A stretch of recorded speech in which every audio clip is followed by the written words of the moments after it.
तो कल मैंने आपसे क्वेश्चन पूछा था कि who was the vice president of the executive council in the interim government formed in 1946 and the answer is Pandit Jawaharlal Nehru. हाँ जी, 1946 में अंग्रेजों ने भारत में इलेक्शंस करवाए थे और उस इलेक्शंस के बाद एक टेम्पररी तौर पर या कह सकते हैं अस्थायी तौर पर एक थोड़े समय के लिए भारत की सरकार बनी थी और उस सरकार में पंडित जवाहरलाल नेहरू वाइस प्रेसिडेंट के तौर पर नियुक्त हुए थे। अब आइए जानते हैं इंटरिम गवर्नमेंट ऑफ 1946 के बारे में कुछ और फैक्ट्स। तो आपको पता होना चाहिए कि 2 सितंबर 1946 में अंग्रेजों ने भारत में इलेक्शंस करवाए। उनका मेन मोटिव था कि हम थोड़ी सी लिबर्टी देते हैं इंडियंस को कि वो अपनी सरकार बना सकें, अपने देश के मुद्दों पर खुद ही विचार कर सकें। पर उनका ये मतलब नहीं था कि हम इंडिया को ऑटोनॉमी दे रहे हैं, ठीक है। उन्होंने इलेक्शंस करवाए। इलेक्शंस के बाद जो रिप्रेजेंटेटिव्स इलेक्ट हुए उनको मिलाकर एक कैबिनेट बनाई। उस कैबिनेट का जो मेन फंक्शन था वो था कि इंडिया को हेल्प करना ट्रांजिशन करने में, ब्रिटिश कॉलोनी से एक इंडिपेंडेंट सॉवरेन कंट्री के तौर पर उभरने में। जो ये इंटरिम गवर्नमेंट फॉर्म हुई थी 1946 में, ये 1 साल तक रही। 1947 में जब इंडिया ने इंडिपेंडेंस गेन की तो ये डिसॉल्व हो गई और उसके बाद जो कॉन्स्टिट्यूएंट असेंबली थी वो फॉर्म हुई और उन्होंने इंडिया का कॉन्स्टिट्यूशन ड्राफ्ट किया। ये जो इंटरिम गवर्नमेंट थी इसमें 2 पार्टीज ने पार्टिसिपेट किया था, जैसे मैंने आपको बताया था कि एक थी इंडियन नेशनल कांग्रेस और दूसरी थी मुस्लिम लीग। तो हमने बात की कि वाइस प्रेसिडेंट जो थे वो थे अपने पंडित जवाहरलाल नेहरू।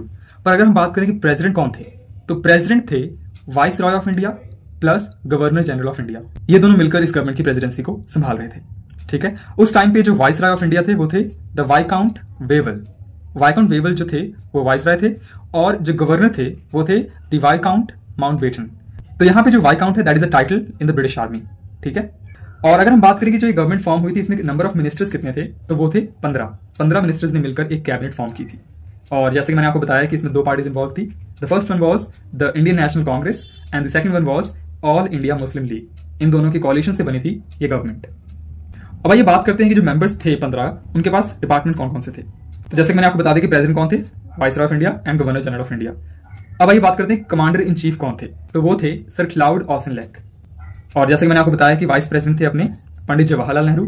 तो इनके पास चार्ज था एक्सटर्नल अफेयर्स का एंड कॉमनवेल्थ रिलेशंस का। अगर हम बात करें home affairs, information and broadcasting की, तो वो संभाल रहे थे सरदार वल्लभ भाई पटेल। एग्रीकल्चर एंड फूड ये डिपार्टमेंट था राजेंद्र प्रसाद जी के पास। कॉमर्स डिपार्टमेंट था इब्राहिम इस्माइल चुंद्रीगर। डिफेंस डिपार्टमेंट था बलदेव सिंह के पास। फाइनेंस डिपार्टमेंट था लियाकत अली खान के पास। एजुकेशन एंड आर्ट्स डिपार्टमेंट था सी राजा गोपालचारी। हेल्थ डिपार्टमेंट था गजनफर अली खान के पास। लेबर डिपार्टमेंट था जगजीवन राम के पास। लॉ डिपार्टमेंट था जोगेंद्र नाथ मंडल के पास।